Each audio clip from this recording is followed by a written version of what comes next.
Bihar news में स्वागत है आपका दोस्तों। मैं हूं फिर दोस्त गनी और आप देख रहे हैं केडीबी लाइव। दोस्तों आज हो चुका है 9 दिसंबर 2024। तो आज की पूरे बिहार की टॉप न्यूज लेकर आए हैं आपके लिए। वीडियो शुरू करने से पहले आपसे एक रिक्वेस्ट है कि अगर आप पहली बार इस चैनल पर आए हैं तो चैनल को सब्सक्राइब करके बेल आइकन को प्रेस कर दीजिए और साथ ही वीडियो को लाइक कर दीजिए, अपने दोस्तों के साथ शेयर भी कीजिए। तो चलिए चलते हैं आज की खबरों की ओर। दोस्तों आज बिहार न्यूज की शुरुआत सबसे पहले करेंगे कि जमीयत उलमा हिंद के अध्यक्ष मौलाना महमूद अशद मदनी ने किशनगंज के लहरा चौक पर हजारों की भीड़ को संबोधित करते हुए सरकारों को चेतावनी दी है कि वे सांप्रदायिक तत्वों और फिर उनके एजेंडों को संरक्षण देना बंद करें। उन्होंने कहा कि सड़कें बनाई जाए और फिर देश के विकास की पहल की जाए, लेकिन अगर इंसानों के बीच जाति और धर्म के आधार पर भेदभाव जारी रहा तो फिर ये देश के साथ सबसे बड़ा विश्वासघात होगा। मौलाना अशद मदनी ने सभा में सरकारों के प्रति कड़ी आलोचना करते हुए कहा कि विशेष वर्गों का वर्चस्व स्थापित करने और फिर अन्य वर्गों को अपमानित करने के प्रयास किए जा रहे हैं, खास करके मुसलमानों के खिलाफ। उन्होंने आरोप लगाया है कि सरकारें इन प्रयासों को न सिर्फ संरक्षण दे रही है बल्कि उसे बढ़ावा भी दे रही है। मौलाना अशद मदनी ने कहा कि किसी भी सभ्य समाज के लिए न्याय और निष्पक्षता सबसे महत्वपूर्ण है। बिना इसके देश में कानून व्यवस्था और फिर अपराध मुक्त समाज का निर्माण संभव नहीं है। वक्फ अधिनियम पर खास तौर पर चिंता जाहिर करते हुए मौलाना मदनी ने कहा कि ये वक्फ एक धार्मिक मामला है और मुसलमान अपनी संपत्तियां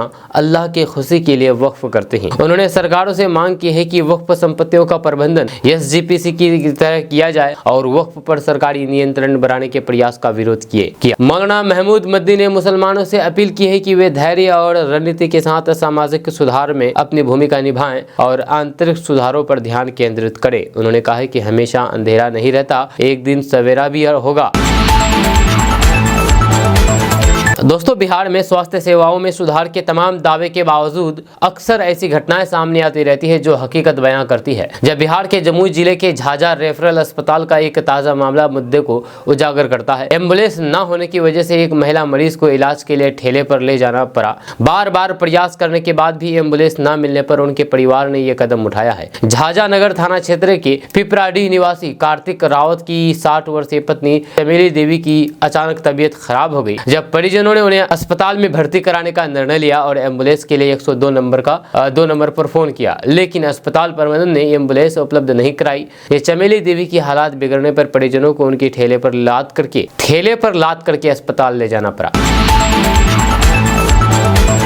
दोस्तों किशनगंज में एआईएमआईएम प्रदेश अध्यक्ष अख्तरुल ईमान ने गुलाम रसूल बलियावी को जेडीयू पार्टी का गुलाम बताया है। आपको बता दूं कि किशनगंज में राज्यसभा के पूर्व सदस्य गुलाम रसूल बलियावी ने जेडीयू के एक बड़े कार्यक्रम के दौरान उन्होंने मुसलमानों को जदयू को वोट नहीं देने पर गद्दार कहने वाले मामले पर एआईएमआईएम पार्टी के प्रदेश अध्यक्ष अख्तरुल ईमान ने बड़ा बयान दिया है।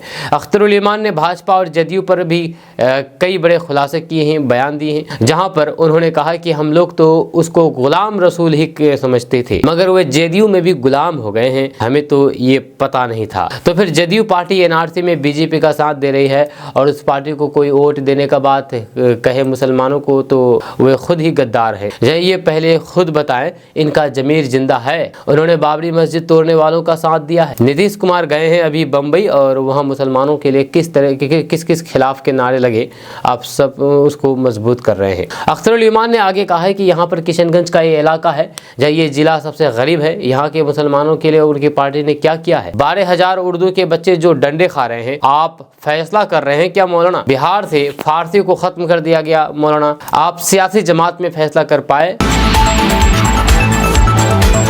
दोस्तों बिहार में अब ग्रामीण सड़कों की रखवाली आर्टिफिशियल इंटेलिजेंस यानी कि एआई टेक्नोलॉजी के साथ की जाएगी। इस एआई टेक्नोलॉजी की शुरुआत सबसे पहले बिहार के 2 जिलों से की जाएगी। अगर इन जिलों के रिजल्ट अच्छे आए तो फिर इसे पूरे बिहार में लागू कर दिया जाएगा। एआई टेक्नोलॉजी के इस्तेमाल से ग्रामीण कार्य विभाग न सिर्फ ग्रामीण सड़कों के निर्माण पर नजर रख सकेगी बल्कि सड़क के मरम्मत और फिर जर्जरता की स्थिति का भी ज्यादा ले सकेंगे। इसके अलावा इस एआई टेक्नोलॉजी के जरिए विभाग को हर साल करीब 800 करोड़ रुपए की बचत होगी। विभागीय अधिकारियों के अनुसार इस एआई टेक्नोलॉजी की शुरुआत बिहार के नालंदा और समस्तीपुर जिले में की जाएगी। इस एआई टेक्नोलॉजी का इस्तेमाल नेशनल हाईवे के निर्माण में हो रहा है। विभाग ने इसी के आधार पर हाजीपुर में एआई टेक्नोलॉजी का इस्तेमाल पायलट प्रोजेक्ट के तौर पर किया जा रहा है।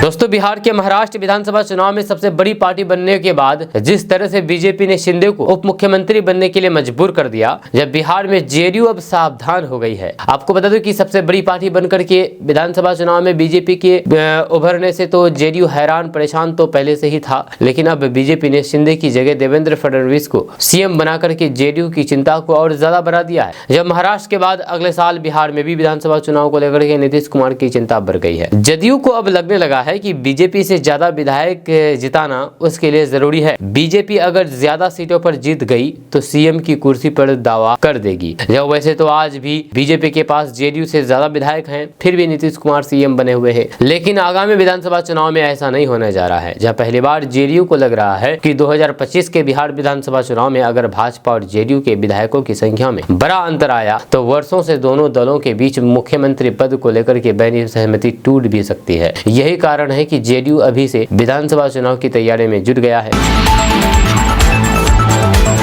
दोस्तों, बिहार की बिगड़ती स्वास्थ्य व्यवस्था को लेकर के पूर्व स्वास्थ्य मंत्री और लालू प्रसाद यादव के बड़े बेटे तेज प्रताप यादव ने बिहार के लोगों को सरकारी अस्पताल में इलाज नहीं करवा करके प्राइवेट नर्सिंग होम में इलाज करवाने की बात कही है। इस दौरान उन्होंने कहा कि मुख्यमंत्री महिलाओं को अपमान कर रहे हैं तो फिर वे कैसे महिला संवाद यात्रा निकाल सकते हैं। तेज प्रताप यादव ने दावा करते हुए कहा कि जिस तरह से झारखंड चुनाव के नतीजे देखने को मिले वैसे ही स्थिति बिहार विधानसभा चुनाव 2025 में देखने को मिलेंगी और बिहार के चुनाव जीतेंगे। दरअसल तेज प्रताप यादव हाजीपुर जौहरी बाजार स्थित एक निजी अस्पताल का उद्घाटन समारोह में शामिल होने पहुंचे थे। तेज प्रताप यादव ने कहा कि बिहार की स्वास्थ्य व्यवस्था बद से बदतर हो गई है। उन्होंने कहा कि स्वास्थ्य मंत्री की स्थिति डमाडोल हो गई है। इसी को लेकर के मरीज सरकारी अस्पताल में इलाज करवाने के लिए जाना नहीं चाह रहे हैं और सभी प्राइवेट अस्पतालों की तरफ रुख मोड़ रहे हैं। इसलिए उन्होंने प्राइवेट अस्पताल संचालकों को बेहतर सुविधा देने की बात कही है। आपको बता दें कि बीपीएससी में नॉर्मलाइजेशन लागू करने को लेकर के बीएससी अभ्यर्थियों के द्वारा पटना में किए गए प्रदर्शन के बाद अभ्यर्थियों पर हुए लाठीचार्ज को लेकर के तेज प्रताप यादव ने कड़ी निंदा व्यक्त की है। उन्होंने कहा है कि जब आदमी का अंतिम समय आता है तब बुद्धि भ्रष्ट हो जाती है। वहीं पर उन्होंने कहा है कि बिहार में हत्या, लूट, लोगों के लड़कियों के साथ गलत काम किया जाता है और तरह तरह की घटनाएं बढ़ रही है। महिलाओं के साथ छेड़छाड़ हो रहा है तो फिर मुख्यमंत्री नीतीश कुमार को महिला संवाद यात्रा निकालने के लिए सीएम नीतीश कुमार को कोई भी फायदा होने वाला नहीं है।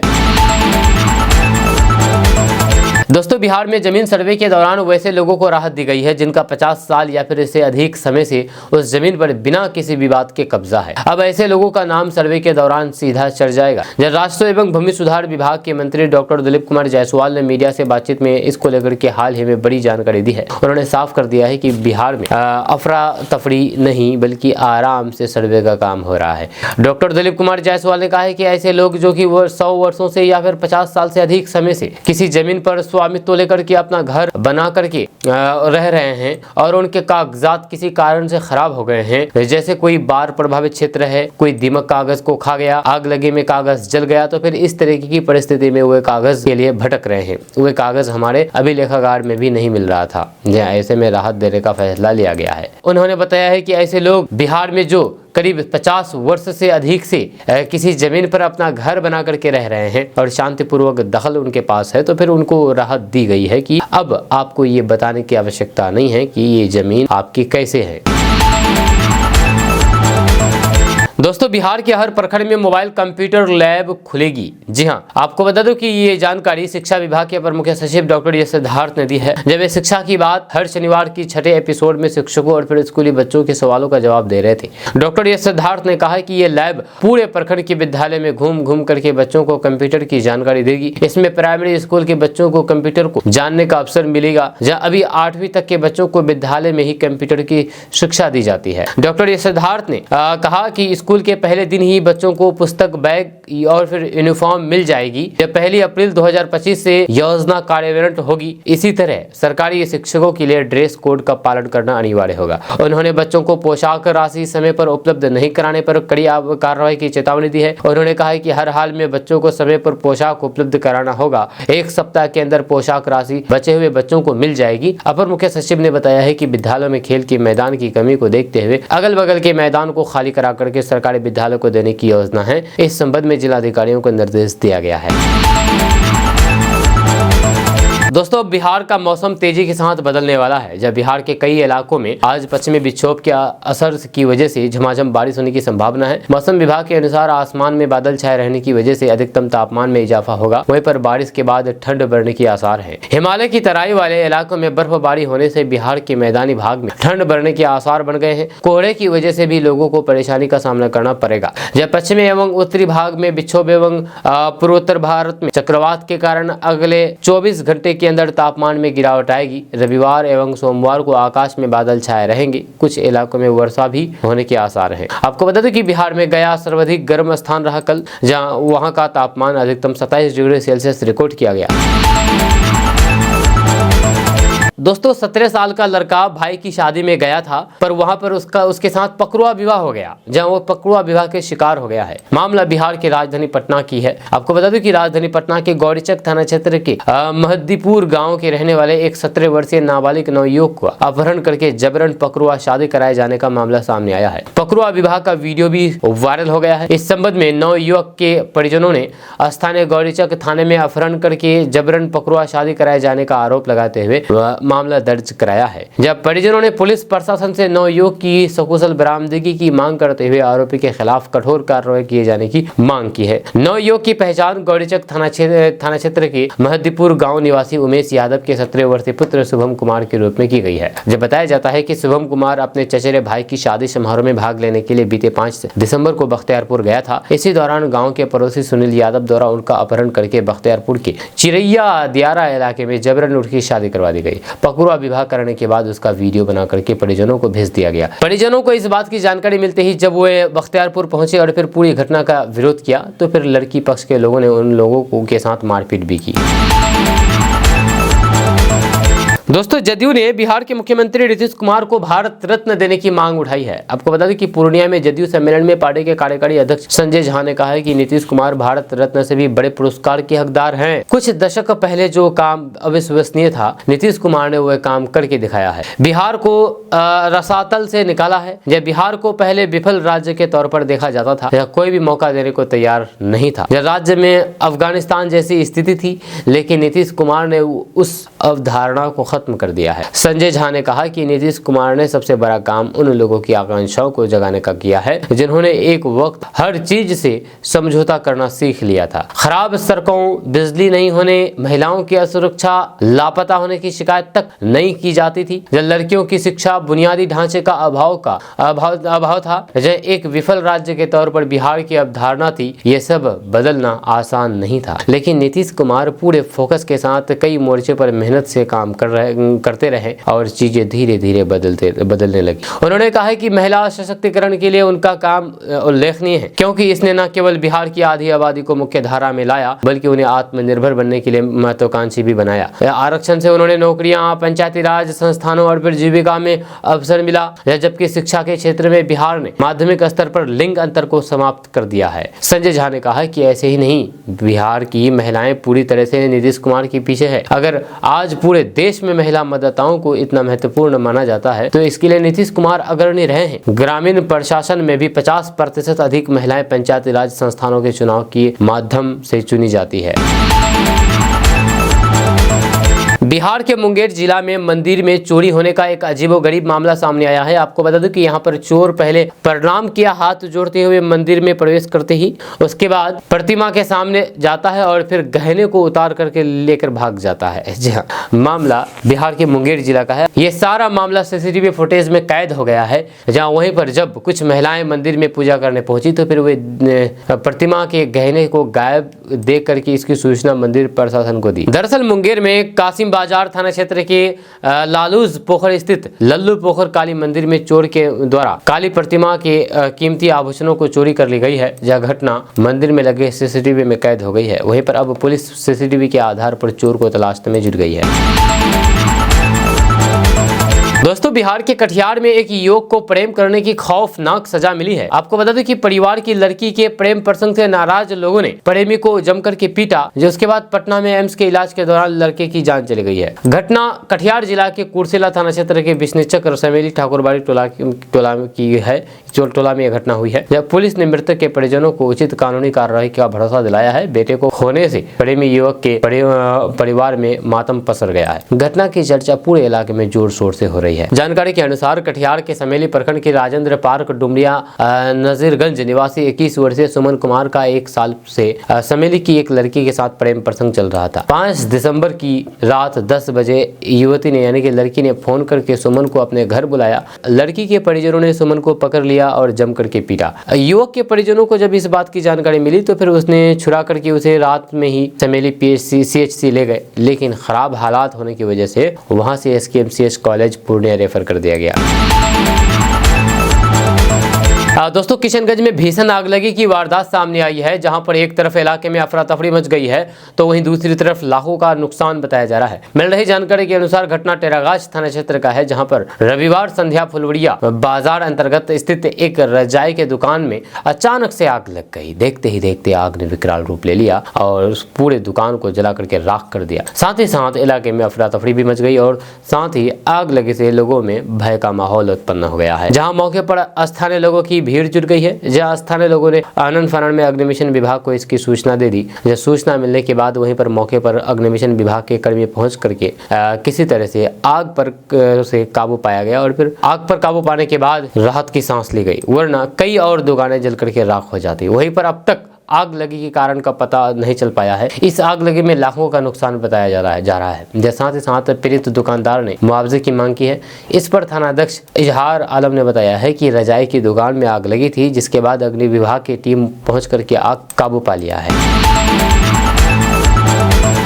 दोस्तों बिहार में जमीन सर्वे चल रहा है। जमींदारी हस्तांतरण होने के बाद बिहार सरकार ने कभी जमीन को लेकर के गंभीरता नहीं दिखाई है। अब सरकार अपने जमीन के आंकड़ों को दुरुस्त करने जा रही है। यह जमींदारी प्रथा के दौरान रैयतों को कई शर्तों के साथ जमीन बंदोबस्ती हुआ करती थी। सरकार अब उन शर्तों को खंगाल रही है। जब सरकार की नजर बिहार के 4000 एकड़ से अधिक की खास महल जमीन पर है। ये जमीन जमींदारी के दौरान रैयतों को खास शर्तों पर बंदोबस्त की गई थी। जब सरकार अब इन जमीनों की जाँच कराने का फैसला किया है। यह जांच के दौरान अगर शर्तों का उल्लंघन पाया गया तो फिर सरकार बंदोबस्ती रद्द कर सकती है या फिर नए शर्तों के साथ बंदोबस्त बहाल कर सकती है। आपको बता दें कि सरकार का कहना है कि वह किसी भी स्थिति को खास महल की जमीन को अतिक्रमण मुक्त कराएगी। हाल ही में कोर्ट ऑफ वार्ड्स से मुक्त हुए बेतिया राज की जमीन का सरकार ने अधिग्रहण कर लिया है। अब सरकार की नजर खास महल की जमीन पर है। इसको लेकर के सरकार ने तैयारियां शुरू कर दी है। आपको बता दें कि बिहार में कुल मिलाकर के खास महल की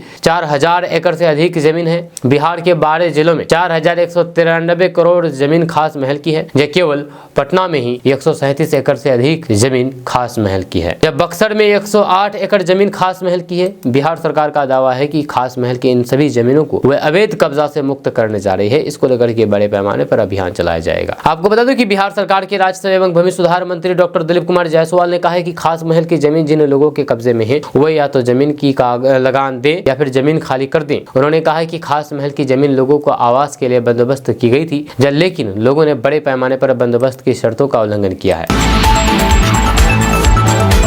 दोस्तों बिहार सरकार 2,34,000 नए पदों पर नियुक्ति की तैयारी में जुट गई है। जब विभिन्न विभागों में होने वाली इन नियुक्तियों के लिए जल्द ही विभिन्न आयोगों को अधियाचना भेजी जाएगी। आपको बता दें कि ये नियुक्तियां अगर चालू वित्तीय वर्ष 2005 में हो जाती है तो फिर मुख्यमंत्री नीतीश कुमार का 10 लाख युवाओं को सरकारी नौकरी देने का न सिर्फ वादा पूरा होगा बल्कि ये लक्ष्य को पार कर जाएगा। जब आपको बता दें कि इस समय बिहार में 2,11,000 पदों पर नियुक्ति की प्रक्रिया चल रही है। ये सरकार के विभिन्न आयोग में प्रक्रियाधीन है। यह सूत्रों ने बताया है कि प्रक्रिया को तेज करके इन पदों पर जल्द से जल्द बहाल करने के लिए कहा गया है। नौकरी पाने के आसार लगाए बैठे युवाओं के लिए अच्छी खबर ये भी है कि अगले वित्तीय वर्ष 2025-26 की पहली तिमाही में सरकारी सेवकों के अवकाश ग्रहण करने के कारण विभिन्न विभागों में 72,000 पद खाली हो रही है। तैयारी ये है कि नियुक्तियों के तुरंत बाद इन्हें भरने की प्रक्रिया शुरू कर दी जाए। दोस्तों बीपीएससी अभ्यर्थियों की ओर से नॉर्मलाइजेशन को लेकर के किए गए विरोध प्रदर्शन के बीच नेता प्रतिपक्ष तेजस्वी यादव ने बिहार के मुख्यमंत्री नीतीश कुमार पर हमला बोला है। आपको बता दें कि पूर्व उप मुख्यमंत्री तेजस्वी यादव ने एयरपोर्ट पर मीडिया से बातचीत करते हुए कहा कि बिहार में अफसरशाही चरम पर है। मुख्यमंत्री जो है वे होश में नहीं है कि बिहार में क्या हो रहा है, बिहार इनसे चल नहीं पा रहा है। नेता प्रतिपक्ष तेजस्वी यादव संवाद यात्रा में से देर रात पहुंचे थे और सुबह वे कोलकाता के लिए रवाना हो गए। इस दौरान वे पटना एयरपोर्ट पर पत्रकारों से बातचीत में तेजस्वी यादव ने कहा कि लगातार छात्रों के भविष्य के साथ खिलवाड़ हो रहा है। बीपीएससी को लेकर के तेजस्वी यादव ने कहा है कि 2-3 दिन सर्वर डाउन रहने के कारण लाखों अभ्यर्थी फॉर्म नहीं भर सके हैं। दोषी छात्र छात्राएं नहीं है, आपको उनको मौका देना चाहिए। जब उनको मौका मिले सर्वर 1-2 दिन के लिए खोला जाए ताकि जो अभ्यर्थी हैं वे फॉर्म भर सके। पत्रकारों ने सवाल किया है कि सत्ता पक्ष कह रहा है कि आप उकसाने का काम कर रहे हैं, आग में घी डालने का काम कर रहे हैं। इस पर तेजस्वी यादव ने जवाब दिया है कि हम जनता की आवाज उठा रहे हैं, नौजवानों की आवाज उठा रहे हैं। जब अगर हम नहीं उठाएंगे तो फिर ये लोग उठाएंगे क्या? ये लोग क्यों नहीं स्पष्ट किए जो 10 दिन से चल रहा है नॉर्मलाइजेशन को लेकर जो भी चल रहा है, तो जाकर के बोलना ना चाहिए या पहले बताना चाहिए था। आज लाठी मारने के बाद बता रहे हैं। दोस्तों केंद्र सरकार प्राथमिक और माध्यमिक शिक्षा के स्तर को बेहतर करने के लिए पूरे देश में बड़े बदलाव करने जा रही है। जिस शिक्षा मंत्रालय ने पूरे देश में पीएम केंद्रीय विद्यालय और जवाहर नवोदय विद्यालय की संख्या में बढ़ोतरी करने का फैसला किया है। हालांकि केंद्र सरकार की इस नई योजना में बिहार को बड़ा झटका लगा है, क्योंकि बिहार में ना तो एक भी नया केंद्रीय विद्यालय और न ही कोई नया जवाहर नवोदय विद्यालय खोलने को मंजूरी दी गई है। केंद्र सरकार की ओर से जारी सूचना के अनुसार देश भर में 85 नए पीएम केंद्रीय विद्यालय और 28 नए जवाहर नवोदय विद्यालय को खोले जाएंगे। यह केंद्र सरकार ने इसके लिए 8,231 करोड़ रुपए का बजट भी मंजूर कर दिया है। आपको बता दूं कि बिहार में एक भी नए पीएम केंद्रीय विद्यालय नहीं खोले जाएंगे। जहां अब इसके फैसले का बिहार में बड़े पैमाने पर विरोध शुरू हो गया है। सोशल मीडिया पर विरोध जताते हुए लोग पीएम मोदी सरकार पर बिहार के साथ सौतेले व्यवहार करने का आरोप लगा रहे हैं। एक यूजर ने लिखा है कि जम्मू कश्मीर को 13 केंद्रीय विद्यालय और बिहार को 0 केंद्रीय विद्यालय, ये कैसे चलेगा? यूजर ने केंद्र सरकार पर सवाल उठाते हुए कहा कि बिहार को अछूत बना करके रखने की नीति नहीं चलेगी। सरकार की इस नीति का पूरी तरीके से विरोध होगा, इंतजार कीजिए। एक यूजर ने लिखा है कि जब बिहार को सीट जितवा करके केंद्र में सरकार हम बनवाए हैं, तो फिर मोदी सरकार बिहार की जगह दूसरे राज्यों का क्यों विकास कर रही है?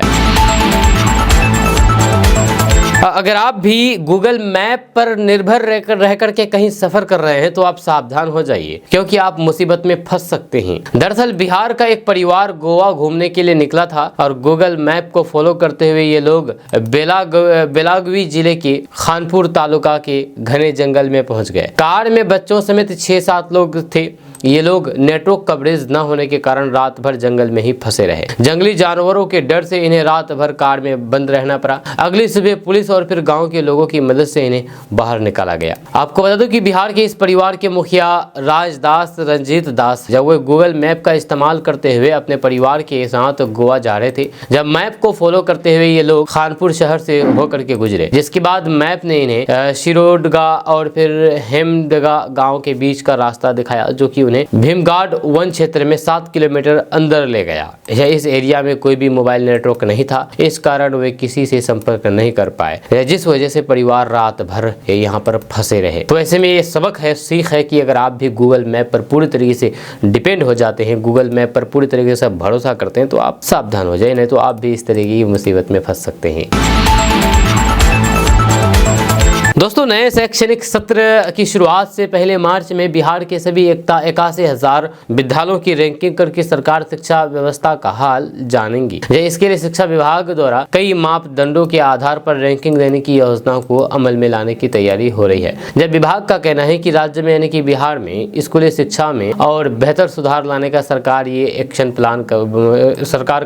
एक्शन प्लान है। इस प्लान के जरिए पहली बार सरकारी विद्यालयों की रैंकिंग करने का अहम निर्णय लिया गया है। सरकार के इस फैसले से स्कूली शिक्षा और फिर छात्र छात्राओं के समग्र विकास पर जोर रहेगा। इसको लेकर के सरकारी विद्यालयों की गुणवत्ता में सुधार लाने की प्राथमिकता भी दी जाएगी। इसी आधार पर प्रारंभिक, माध्यमिक और फिर उच्चतर माध्यमिक विद्यालयों के लिए अलग अलग रैंकिंग की जाएगी। शिक्षा विभाग के अपर मुख्य सचिव डॉक्टर एस सिद्धार्थ ने सभी जिला शिक्षा पदाधिकारियों को पत्र लिखकर के विभाग के फैसले के बारे में अवगत कराया है। दोस्तों बीपीएससी छात्रों के विरोध प्रदर्शन का समर्थन करने पहुंचे खान सर, जो कि मशहूर कोचिंग संचालक है खान सर, उनकी तबीयत प्रदर्शन करते हुए बिगड़ गई, अचानक बिगड़ गई। उसके बाद उन्हें अस्पताल में भर्ती कराया गया। डिहाइड्रेशन, थकान और तनाव के कारण उनकी सेहत पर असर पड़ा है और उनकी तबीयत बिगड़ गई है। तबीयत बिगड़ने के बाद उनके करीबी लोग उन्हें तुरंत अस्पताल पहुंचाया। अब उनके हेल्थ पर बड़ा अपडेट सामने आया है। आपको बता दूं कि पटना में छात्रों पर हुए लाठीचार्ज के बाद विरोध प्रदर्शन में खान सर भी शामिल हुए थे। जिसके बाद शाम में उनकी गिरफ्तारी की अफवाह फैल गई, जिसे डीएसपी अनु कुमारी खारिज कर दिया था। इसके बाद खान सर की तबीयत बिगड़ गई और उन्हें हॉस्पिटल में भी भर्ती कराया गया। डॉक्टरों ने बताया है कि उन्हें डिहाइड्रेशन और तेज बुखार था। जब खान सर शनिवार को स्पेशल केयर यूनिट में हैं और फिर उन्हें कुछ देर के लिए ऑक्सीजन सपोर्ट में रखा गया था। रविवार को डॉक्टरों ने बताया है कि कुछ टेस्ट के बाद आज उन्हें छुट्टी मिल सकती है। जब खान सर लोक सेवा आयोग की प्रारंभिक परीक्षा यानी कि बीपीएससी की प्रारंभिक परीक्षा को लेकर के अभ्यर्थियों द्वारा किए जा रहे विरोध प्रदर्शन का समर्थन कर रहे थे। बताया जा रहा है कि ज्यादा थकान और तनाव के कारण उनकी तबीयत बिगड़ गई। खान सर ने बीपीएससी प्रारंभिक परीक्षा में नॉर्मलाइजेशन के मुद्दे पर किसी तरीके का समझौता नहीं करने की बात कही थी और छात्रों के आंदोलन में खुल करके समर्थन देने का ऐलान किया था। खान सर आंदोलन में भी शामिल हुए थे।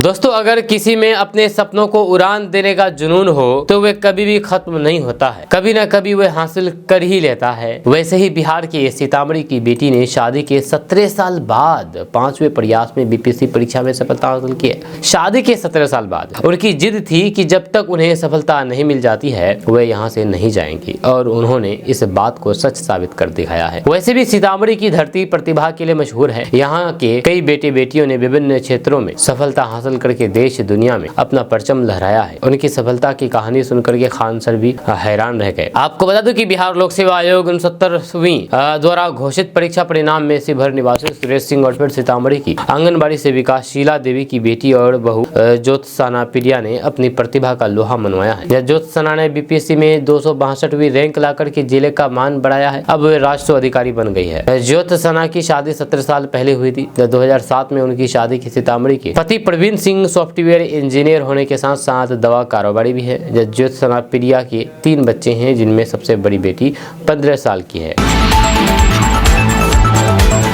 दोस्तों बिहार में बदहाली की तस्वीर आप देखिए। एकमात्र अदद पुल के लिए गांव के लोग तरस रहे हैं, हजारों लोग तरस रहे हैं। चचरी पुल के सहारे ही जिंदगी कट रही है। आपको बता दूं कि बिहार में सरकारें बदली, लेकिन अब भी बिहार के कई ऐसे इलाके हैं जिनकी तस्वीरें नहीं बदल सकी है। बिहार में अभी ऐसे इलाके हैं जहाँ पर विकास की किरण दूर दूर तक देखने को नहीं मिलता है। इन इलाकों के लोग अब भी बाबा आदम के युग में जी रहे हैं, जहाँ पूर्वी चंपारण के मोतिहारी से एक ऐसी ही तस्वीर सामने आई है जो बिहार के विकास की कहानी बयां कर रही है। दरअसल सुगोली के माली पंचायत स्थित सिकहरणा नदी के पास के दर्जनों गांव के हजारों लोगों की जिंदगी चचरी पुल के सहारे चल रही है। प्रतिदिन यानी कि रोज जान जोखिम में डाल करके हजारों लोग इस चचरी पुल से गुजरते हैं। मठ समिति के द्वारा चचरी पुल बना करके आसपास के लोगों को सुविधा दी जाती है, लेकिन साथ ही इस पुल से गुजरने वाले लोगों से लाखों रुपए वसूली भी की जाती है। चचरी पुल से आने जाने वाले लोगों से जो पैसे वसूले जाते हैं वह मठ को जाता है। ये पुल दर्जनों गाँव को मुख्यालय से जोड़ती है। बरसात में नदी का पानी बढ़ने के बाद चचरी पुल टूट करके धराशायी हो जाता है। चचरी पुल के ध्वस्त होने के बाद लोग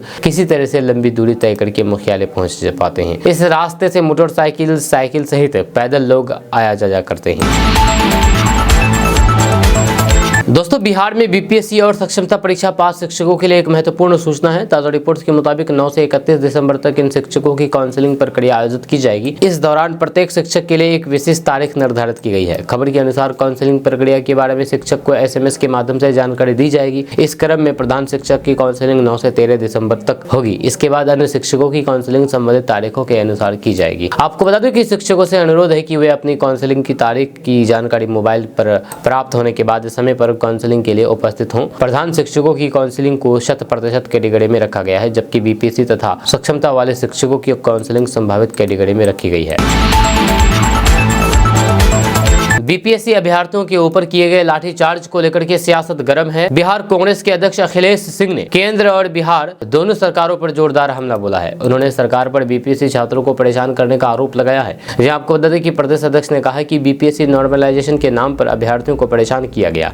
अभ्यर्थियों पर लाठीचार्ज किया गया। 3 दिनों तक बीपीएससी का सर्वर डाउन रहा, जिसके कारण कई छात्र फॉर्म नहीं भर पाए। उन्हें दोबारा मौका मिलना चाहिए। अखिलेश सिंह ने कहा कि बिहार में विकास का दावा किया जा रहा है, लेकिन बिहार बिहार की वास्तविक तस्वीर अलग है। नीति आयोग के आकलन में बिहार सबसे नीचे है। विकास के मामले में बिहार 36वें रैंक पर है। विकास सिर्फ मुख्यमंत्री और प्रधानमंत्री के भाषण में है। सबसे अधिक गरीब आबादी वाला राज्य बिहार है। यह शिक्षा में सबसे पीछे निचले स्थान पर हम लोग खड़े हैं। प्रदेश में ग्रामीण साक्षरता दर सबसे कम है। इंफ्रास्ट्रक्चर के मामले में भी बिहार पीछे है। अखिलेश सिंह ने प्रधानमंत्री नरेंद्र मोदी पर निशाना साधते हुए कहा कि मोदी जी ने कहा था कि 100% शौचालय बन गया है। बिहार के 94% स्कूलों में अब भी लड़कियों के लिए शौचालय नहीं है। डॉक्टर अस्पताल में नहीं है। किसानों को कोई भी सुविधा नहीं दी जा रही है। धान की खरीद काफी कम हो रही है। किसानों को कोई भी फसल का उचित मूल्य नहीं मिल पा रहा है। उन्होंने कहा कि मानव विकास सूचकांक में भी हम निचले पायदान पर है। महिला के खिलाफ सबसे ज्यादा बिहार में है। उन्होंने कहा कि स्मार्ट मीटर के खिलाफ हमने आंदोलन शुरू किया है। एक अधिकारी जेल में है। हमने सवाल खड़ा किया था, लेकिन अभी तक उस कंपनी का टेंडर रद्द नहीं किया गया है। उन्होंने कहा कि चुनाव के समय मोदी जी और फिर नीतीश जी चीनी मिल खोलने की बात करते हैं। अभी तक उस पर कोई भी फैसला नहीं हो सका है। नीति आयोग की रिपोर्ट को जनता के साथ शेयर करना चाहिए। ये जनता के लिए उनको जानने का हक है। अखिलेश सिंह ने कहा कि मोदी जी पैकेज देकर के बिहार के लोगों को छल रहे हैं, या फिर कांग्रेस की सरकार बनेगी तो फिर विशेष राज्य का दर्जा दिया जाएगा। दोस्तों, पश्चिम बंगाल की मुख्यमंत्री ममता बनर्जी ने इंडिया गठबंधन के नेतृत्व को लेकर के हाल ही में बयान दिया है, जिसके बाद से सियासी गलियारों में हलचल मच गई है। इंडिया गठबंधन में शामिल दल के कई नेता उनके सपोर्ट में भी है। इस बीच लालू प्रसाद यादव की पार्टी आरजेडी का क्या स्टैंड होगा, इस पर तेजस्वी यादव ने अब सब कुछ साफ कर दिया है। जी हाँ, तेजस्वी यादव ने इस संबंध में कोलकाता में पत्रकारों से बातचीत में बड़ा बयान दिया है। उन्होंने कहा है कि सब लोगों को मिलजुल करके फैसला लेना है। जब किसी के नाम पर कोई भी विचार नहीं किया गया है, जब ये निर्णय होगा सब लोग बैठेंगे तभी हो सकता है। हमारी समझ से इंडिया गठबंधन में जितने लोग हैं या फिर जितने सीनियर लीडर है, उसमें कोई भी आए, किसी को आपत्ति नहीं है। आपको बता दूं कि मुख्यमंत्री ममता बनर्जी ने, जो कि पश्चिम बंगाल की मुख्यमंत्री हैं, उन्होंने हाल ही में एक चैनल से बातचीत कर रही थी। इस दौरान उन्होंने अपनी इच्छा जाहिर की थी और फिर कहा था कि अगर उन्हें इंडिया गठबंधन के नेतृत्व का मौका मिला तो फिर वो इसे सुचारू रूप से चला सकती है। दोस्तों, बिहार सरकार के नगर विकास मंत्री नितिन नवीन ने एक बार फिर से विपक्षी नेता तेजस्वी यादव पर तीखा हमला बोला है। बांग्लादेशी घुसपैठियों पर बिहार सरकार के सर्वे को लेकर के कड़ी प्रतिक्रिया देते हुए उन्होंने कहा कि बिहार सरकार की योजनाओं का पहला हक बिहार के मूल निवासियों का है। उन्होंने साफ कर दिया है कि बाहरी लोगों को चिन्हित किया जाएगा और उनके खिलाफ कार्रवाई की जाएगी। नितिन नवीन ने यह भी कहा कि विपक्ष को सिर्फ वोट बैंक की चिंता है, जबकि हिंदुओं के खिलाफ बांग्लादेश में हो रही हिंसा पर उन्हें कोई भी चिंता नहीं है। बीपीएससी अभ्यर्थियों पर हुए लाठीचार्ज पर तेजस्वी यादव द्वारा लगाए गए आरोपों पर प्रतिक्रिया देते हुए मंत्री नितिन नवीन ने कहा कि तेजस्वी यादव हमेशा जनता के मुद्दों पर सोते रहते हैं। उन्हें कभी सदन में बड़े मुद्दों पर चर्चा करते हुए नहीं देखा गया। जब चुनाव नजदीक आता है तब वह मुद्दों पर चर्चा करने लगते हैं, लेकिन जब उनके पास 4 मंत्रालय थे तो फिर वह उस पर चर्चा करने के लिए भी तैयार नहीं थे। उन्होंने ये भी याद दिलाया है कि मुख्यमंत्री आवास से बीपीएससी की लिस्ट बनाई जाती थी, जबकि अब बीपीएससी में कराई हो चुकी है और सरकार छात्रों से हर स्तर पर संवाद करने के लिए तैयार है। दोस्तों, बिहार में प्रदर्शन करने के बाद बीपीएससी ने यह साफ कर दिया है कि परीक्षा में नॉर्मलाइजेशन लागू नहीं होगा। इसको लेकर के विभाग का यह भी कहना है कि बेवजह भ्रम फैलाया जा रहा है। जब अब बिहार के उप मुख्यमंत्री विजय कुमार सिन्हा ने पत्रकारों से बातचीत करने के दौरान प्रदर्शन के पीछे शिक्षकों को जिम्मेदार ठहराया है, वे खान सर और गुरु रहमान पर भड़क गए। विजय सिन्हा ने कहा कि बच्चों की बातों से यही लगा है कि उनको भ्रम में डाला गया है। सरकार को बदनाम करने के लिए खेल खेला गया है। जब बच्चे ही बता रहे थे कि 23 सितंबर को वैकेंसी निकली, 18 अक्टूबर तक अप्लाई करने का अवसर मिला। जब बच्चों के आग्रह पर और पर्व त्योहार को देखते हुए 4 नवंबर तक अप्लाई करने के लिए एक्सटेंड किया गया। जब नॉर्मलाइजेशन का कहीं कोई भी जिक्र नहीं है या कहीं कोई चर्चा नहीं है, उस विषय को डाल करके बच्चों को भ्रमित करके उत्तेजित करके ये खान सर और रहमान ने कोचिंग चलाने के नाम पर ऐसा किया है। जब विजय कुमार सिन्हा ने इन शिक्षकों को लेकर के कहा कि ये पहले भी बच्चों के आंदोलन में के नेतृत्वकर्ता के रूप में अराजकता फैलाने का प्रयास कर रहे हैं, ये घोर निंदनीय है। शिक्षकों की जिम्मेदारी बच्चों का भविष्य बनाना है, बिगाड़ना नहीं। दोस्तों, बिहार की राजधानी पटना में जल्द ही पटना वासियों को मेट्रो का सौगात मिलने वाला है, क्योंकि इसका काम लगातार जारी है और लगभग आधा काम हो चुका है। लेकिन ये काम यहीं पर नहीं रुकने वाला है, क्योंकि बिहार के अन्य जिलों में भी मेट्रो सेवा शुरू होने वाली है, जैसे कि पटना के बाद मुजफ्फरपुर, भागलपुर, दरभंगा और गया। जहां इन जिलों में मेट्रो दौड़ेगी। आपको बता दूं कि गया में हाल ही में एक कॉरिडोर रूट सर्वेक्षण पूरा हुआ है, जिससे बचे हुए शहरों में भी इसी तरीके की प्रगति का मार्ग प्रशस्त हुआ है। मुजफ्फरपुर, भागलपुर और दरभंगा में कॉरिडोर रूट की रिपोर्ट जल्द ही आने की उम्मीद है। अनुमान है कि दिसंबर तक इनका काम पूरा हो जाएगा। मुजफ्फरपुर, भागलपुर और दरभंगा में प्रस्तावित मेट्रो परियोजनाओं की योजना घनी आबादी वाले क्षेत्रों से होकर के गुजरने के लिए सावधानी पूर्वक बनाई जा रही है। ये तय करने के लिए व्यवहार्यता अध्ययन चल रहा है कि मेट्रो एलिवेटेड होगी या फिर भूमिगत, ताकि आवासीय संपत्तियों को कम से कम व्यवधान हो।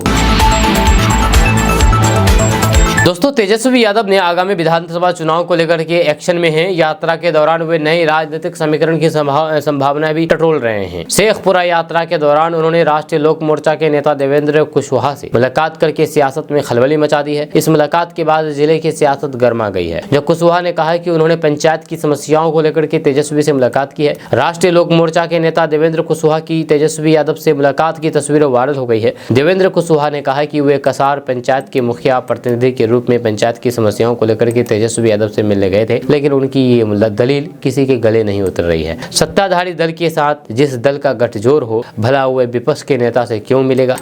आपको बता दें कि रालोमो प्रमुख और राज्यसभा सांसद उपेंद्र कुशवाहा ने शनिवार को चनपटिया में अपनी पार्टी के नेता के तेजस्वी यादव से मुलाकात पर सफाई देते हुए कहा कि उनकी पार्टी पूरी मजबूती से एनडीए के साथ खड़ी है। जब बिहार में सरकार के पक्ष में संतोषजनक माहौल है, उन्होंने कहा कि उनकी बिहार यात्रा का मुख्य उद्देश्य एनडीए को मजबूत करना है। उन्होंने भरोसा जताया है कि 2025 के विधानसभा चुनाव में एनडीए 2020 के मुकाबले बेहतर प्रदर्शन करेगा और राज्य में एक बार फिर से एनडीए की सरकार बनेगी।